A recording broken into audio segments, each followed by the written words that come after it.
ஸ்ரீ குருபியோ நமஹா.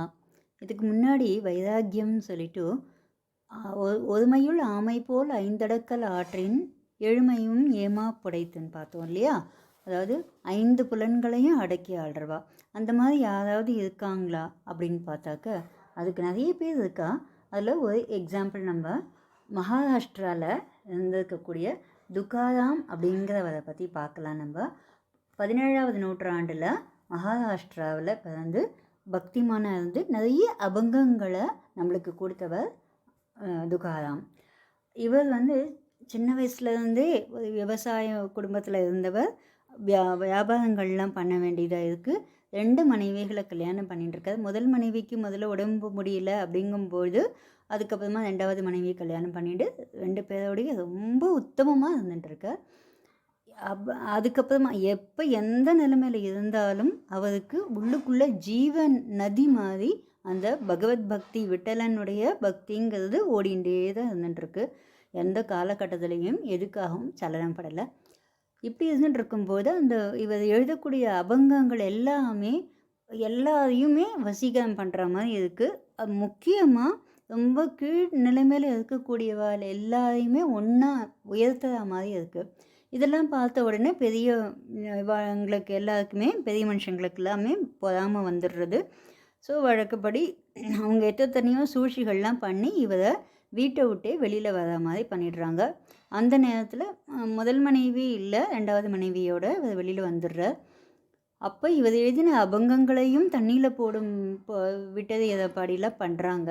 எதுக்குமே இவர் அசையாமல் இருக்கிறவர் அந்த அபங்கங்கள் போடும்போது கொஞ்சம் சலனப்படுறார். இருந்தாலும் அது பகவத் அனுகிரகத்தினால சரஸ்வதி தேவியே இவர்கிட்ட திருப்பி கொடுக்குற மாதிரி ஆயிடுறது. இப்போவும் அவங்களுக்கு இவர் மேலே இருக்கிற பொறாமை அடங்கலை. அப்போது ஒரு சில பேர் அந்த ஊரில் அந்த கோவிலில் இருக்கக்கூடிய சிலையவே திருடிட்டு இவர் தான் திருடினார் அப்படிங்கிற செய்தியை சத்ரபதி சிவாஜி மகாராஜாவுக்கு கொண்டு போய் சேர்த்துடுறாங்க.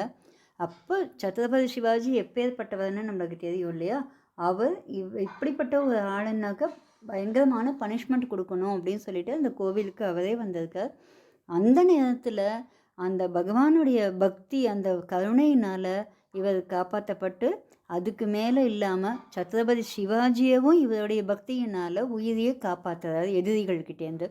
இப்படியெல்லாம் நடந்து ரொம்ப நாள் கழித்து தன்னுடைய தியான நிலையில் இருந்துருக்கும் பொழுது அந்த ஒரு நல்ல முகூர்த்த காலம் அப்படின்னு சொல்லுவார் இல்லையா, அந்த மாதிரி ஒரு நல்ல சுப தினத்தில் பகவான் நான் உன்னை கருடன் மேலே ஏழை பண்ணிக்க போகிறேன் அப்படின்னு சொப்பனத்தில் சொல்லிடுறார். நாளைக்கு நீ ரெடி ஆகுன்னு. அதே மாதிரியே அவர் ரெடி ஆகும்போது அப்படியே பகவான் ஊர் ஜனங்கள் அத்தனை பேரும் கூடி இருந்து பார்க்கும் பொழுதே கருடன் மேலே அந்த இவரை பல்லக்கில் ஏழை பண்ணிட்டு போக. அப்போ பல்லக்கில் கிளம்பி போனதுக்கப்புறமா தான் போயிட்டுருக்கும்போது தான் அவருடைய மனைவி கூட பார்க்குறா. இந்த மாதிரி ரொம்ப அற்புதமான ஒரு கதை. இதை எதுக்காக நம்ம பார்த்தோம்னா, ஆரம்பத்தில் இந்த சின்ன வயசுலேருந்து அவருடைய கடைசி இது வரைக்கும் அவருடைய வாழ்க்கையில் நடந்த எந்த ஒரு விஷயத்துக்குமே அந்த மனசு சலனப்படலை. நல்ல இதுவாக செல்வந்தராக இருந்த பொழுதும் அவர் அதே மாதிரி தான் இருந்துட்டு இருந்தார். ஆனால் வீடு கூட இல்லாமல் மரத்தடியில் இருந்த போதும் அப்படி தான் இருந்தார். திருட்டுப்பழி வந்த போதும் விட்டலனை பாடுறதுலையே தான் இருந்துட்டு இருந்தாரே தவிர ஒரு க்ஷணம் கூட அந்த மனசு சஞ்சலப்படலை. இதனுடைய காரணம் என்ன அப்படின்னு கேட்டாக்க அந்த மனசு ஆத்மாவில் லயிச்சு இருக்கக்கூடியது தான். அதுதான் இங்கே சொல்கிறார் மகர்ஷி. தத் பரம் புருஷக்கியாத்தேகே குணவை திருஷ்ணியம் அப்படின்னு சொல்லிட்டு, அதாவது பரவைராக்கியம் அப்படிங்கிறது என்னன்னு கேட்டாக்கா புருஷக்கியாத ஜீவன்லேயே அந்த மனசு லயிச்சு இருக்கும்.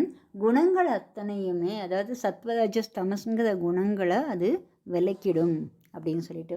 இப்போ அடுத்ததில் இந்த மாதிரியான சமாதி நிலைமை அடைஞ்சவா, அதாவது மனசு சமத்துவ நிலைமை, அதான் சமாதின்னு நம்ம சொல்கிறோம். அதில் 2 விதம் இருக்குது. சம்பிரஜாத சமாதி அப்படின்னு ஒன்று இருக்குது, அசம்பிரஜாத சமாதின்னு ஒன்று இருக்குது. அந்த சம்பிரஜாத சமாதியில் மனசனுடைய நிலைமை விதர்க்க விசார சானந்த அஸ்மிதா ரூப அனுகமாத்து சம்பிரஜாத்தா அப்படின்னு சொல்லிட்டு, இதில் முதல் நிலை விதர்க்கம், அடுத்தது விசாரம், அடுத்தது சானந்தம், அடுத்தது அஸ்மிதா.